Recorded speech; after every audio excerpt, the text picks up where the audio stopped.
Fans need to brace themselves for this big Xbox change. What is up, y'all? I am Ray, and this is my channel, Xbox Ready, where we get on and we talk about Xbox stuff. The latest news, rumors, games, accessories, pretty much anything I want to talk about as long as it's about Xbox in some way. And in today's video, we're going to talk about the upcoming Xbox Showcase. It is announced, and there is a big change compared to shows past. A really funny situation regarding one of my most anticipated games this year, and then we'll wrap up the video discussing the Xbox ad that everyone is talking about. But first, a word from our sponsor. This video is brought to you by Averon. This is my Averon Strong Series rower, and it has become a super important part of my day-to-day life. Now, when it comes to building a workout routine for myself, I look for two things. One, something I enjoy doing. Number two, something I know I can do consistently over a long period of time. And lately, I've been going to the gym to strength train, lift weights 3 days a week. And on my off days, I walk up here, I hop on this thing, and I do some rowing. It is a great low impact, total body and cardio workout. It was super easy to set up. I did it by myself, and I was really impressed with the build quality. Whether you're completely new to rowing or you're a certified pro, Averon is bound to have something for you, especially if you're at that beginner level. They have great games, great guided workouts and programs. It's an awesome entry point if you just want to get a benchmark, see where you're at, and then quickly get a goal that you can work towards. One of the first things I did when I set up this thing was I chose a row workout. It was like row against this Olympic gold medalist. I'm like, I'm pretty good at rowing. Like, I feel pretty confident in my rowing skills. Let's give it a try. I could probably keep up. I could not keep up.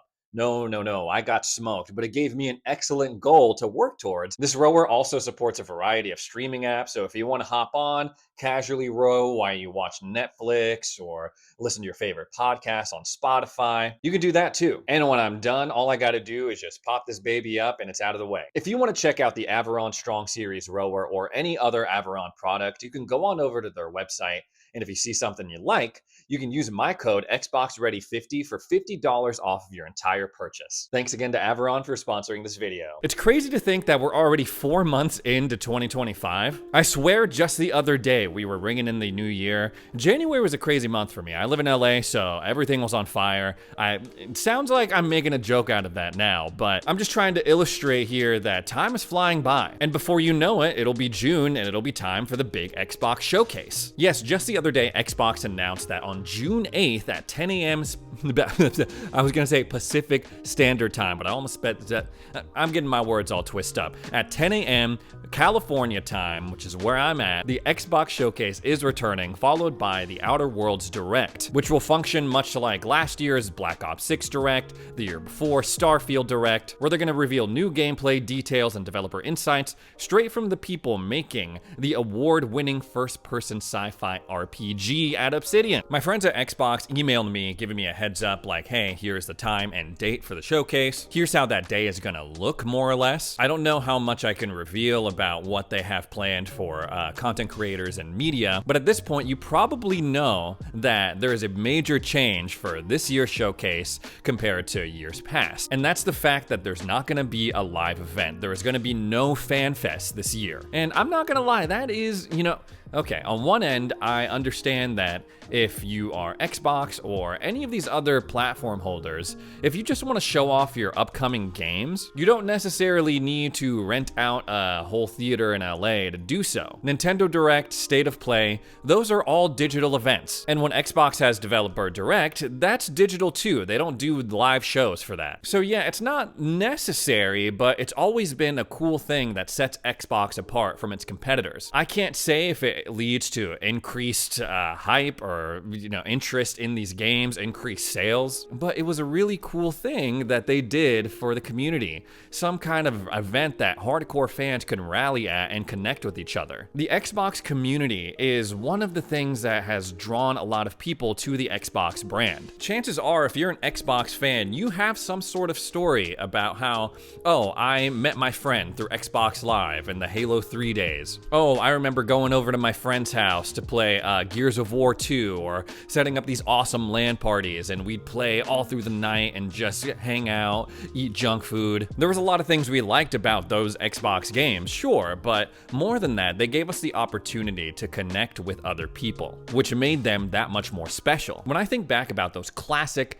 Xbox exclusive games, I can not only remember where I was at in life, but also the people who I played them with. So while, sure, Xbox as a company probably not losing anything by skipping a live event, the fans are kind of losing, the community's kind of losing, at least the ones that made the effort to travel out here to LA in order to participate in FanFest. It's just a cool energy, man, just getting to talk to other Xbox fans, other content creators that you only know through like Discord or YouTube or their online personas. It also serves as a great opportunity for fans to get to talk to people who work at Xbox all the way up to the top. Like, you can literally chat with Phil Spencer most of the time. And while there's still gonna be some of that because they're still having Summer Games Fest, which I'm going to, it's gonna be a little bit less. I've gone to the showcase 3 years in a row, 2022, 2023, and 2024. In 2023 and 2024, they revealed new SKUs. They revealed the Carbon Black Series S in 2023, and in 2024, the all-digital and Galaxy Black Series X consoles. They had them there physically backstage at the show. The fact that there's not going to be another live show, it kind of makes me wonder if we're going to see any new sort of hardware or accessories coming out at this showcase. I was holding out hope that we might get a reveal of Project Kennen or this partnered handheld that they're doing with Asus, but if that was the case, I feel like they would have some sort of live event. I guess they would still be able to have models of it for media and content creators, but I don't know, seeing Project Kennen or a new handheld of any kind, I don't know, it seems like more of a long shot now that there's no live event. I also find it a little bit, I don't know, having an Outer Worlds 2 Direct is an interesting move to me. Over the past 2 years, the Direct that follows the annual showcase, big budget, highly anticipated AAA games, Starfield, Black Ops 6, and now you have the Outer Worlds 2, a sequel that I have been looking forward to because I did like the Outer Worlds, but at the same time, it's just not a game that I would consider on the same level as hype as Starfield or Black Ops 6. Don't get me wrong, I love Obsidian. They deserve a chance to show off what they've been doing, but maybe that's a good sign for the Outer Worlds 2. The Outer Worlds 1, they made it pre-acquisition, I'm pretty sure. They had a smaller budget, a limited scope. Maybe we'll see like a really big jump between the first and second games. I'm also aware that it comes down to timing as well. Starfield and Black Ops 6, those were the games that for Xbox that were releasing in the second half of those years. Starfield released like a couple of months in 2023 after the showcase, same thing with Black Ops 6, and it just so happens that the Outer Worlds 2 is in that same sort of slot. There's no official release date for the Outer Worlds 2, but I would assume since they're doing this Outer Worlds 2 Direct, like a full 45-minute featurette, that would come out sometime in the later half of 2025, September, October, somewhere around that time frame,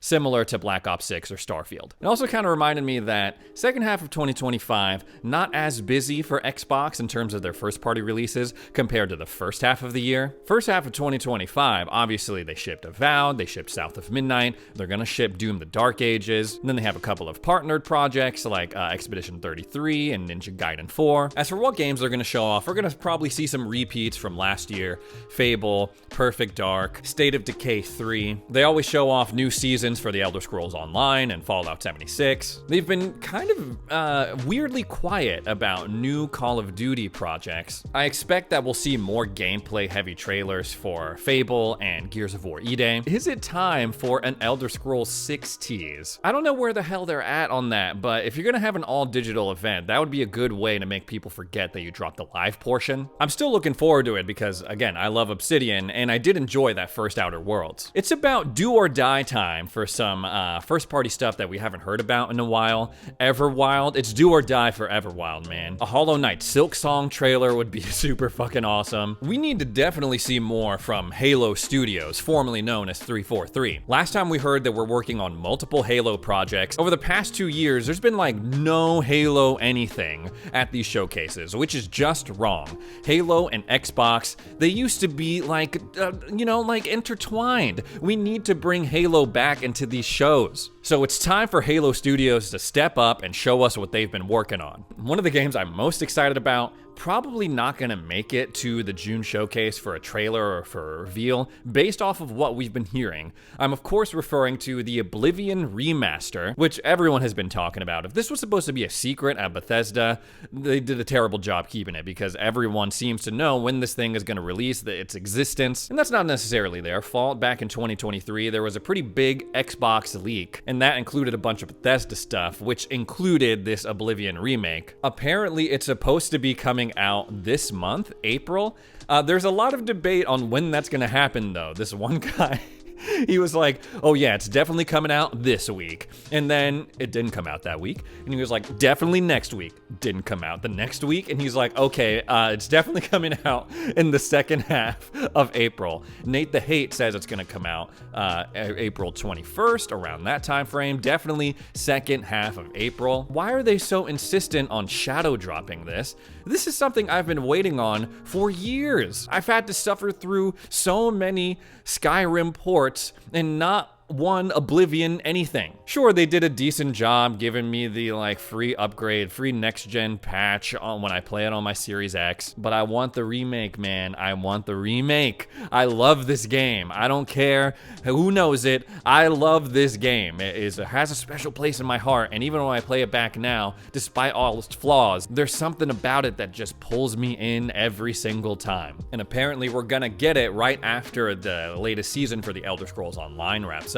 Why are they keeping this a secret? I just don't understand. Like, they've announced so many other projects. Are they afraid like they're gonna get backlash because, oh, we want new games, we don't want remakes? I think that Bethesda has a pass on this. It's not like they're remaking Horizon Zero Dawn. Oblivion is old as hell. What is that, like 2005, 2006? Almost 20 freaking years. Oh man, I just got hit.